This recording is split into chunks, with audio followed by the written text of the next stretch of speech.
আসসালামু আলাইকুম। শিখামারের নতুন আর একটা ভিডিওতে আপনাদের সবাইকে স্বাগতম। বরাবর চলে আসলাম নতুন একটা ভিডিও নিয়ে। গত কিছুদিন যাবত এই যে আমি একটা জায়গা দেখাই। এই যে আমার ঘরের এই পেছন সাইডে বেশখানি ফাঁকা জায়গা, অনেকখানি, প্রায় 5 ফিট 5-6 ফিট জায়গা প্রশস্ত, এর লম্বা অনেকখানি। এই গাছের গোড়া থেকে এই গাছের গোড়া পর্যন্ত একটা ছোট্ট হাউস করার চিন্তা ভাবনা করছি। আমি দীর্ঘদিন যাবৎ একটা রঙিন মাছ চাষ করার জন্য প্রিপারেশন নিচ্ছি আর কি।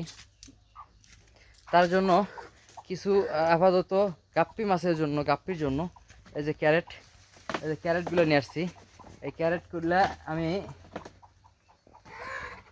হাউস করব, আর কিভাবে হাউস করি সেটা আপনাদের অবশ্যই দেখাবো ইনশাল্লাহ।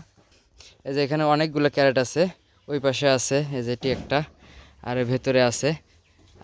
এইগুলো দিয়ে আমি মাছের হাউস তৈরি করব ইনশাল্লাহ। আর আমার ছাগলগুলা এই যে পুঠুক একবারে মেহেদি দেওয়া হয়েছে, যার কারণে লাল দেখা যাচ্ছে। আর ওই দুটা, ওই হালান আর এই বুড়ানিটা উঠে গেছে, এখন বাকি আছে হলো এটা অল্প দিনের মধ্যেই হয়তো উঠে যাবে। প্রথমত আমার এই যে ক্যারেটটা দেখতে পাচ্ছেন, এক পাশ কেটে নেব এইভাবে।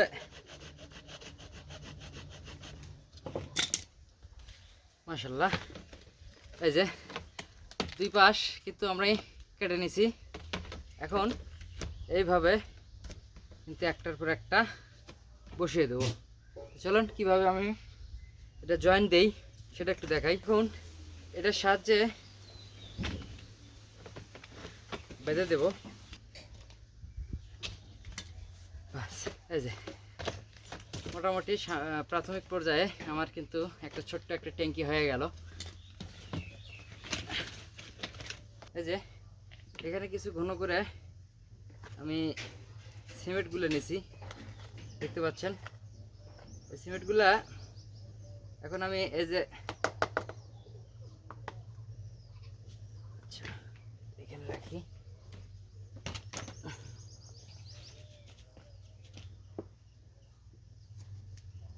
এই কাপড়টা দেখতে পাচ্ছেন, এই কাপড়টা এখন আমি এই সিমেন্টের মধ্যে আস্তে আস্তে ভিজাবো। পলি ইউজ করতেছি যাতে আমার হাতে না লেগে যায়। এই যে মাশাআল্লাহ, প্রাথমিক পর্যায়ে কাজ কিন্তু আজকে আমার প্রাথমিক পর্যায়ে কাজ শেষ। এখন আগামীকালকে যখন এটা শুকাবে তখন আর একবার করে এই যে দেখতে পাচ্ছেন এই ইয়েগুলো দেখা যাচ্ছে, তো আর একবার করে আমি সিমেন্ট গুলে কিন্তু ব্রাশের সাহায্যে চতুর সাইড দিয়ে দেবো যাতে লিক না করে আর কি। তো মাশাআল্লাহ, ভিডিওটি আজকের মতো এই পর্যন্তই। সবাই ভালো থাকবেন, সুস্থ থাকবেন। দেখা হচ্ছে পরবর্তী ভিডিওতে। আসসালামু আলাইকুম।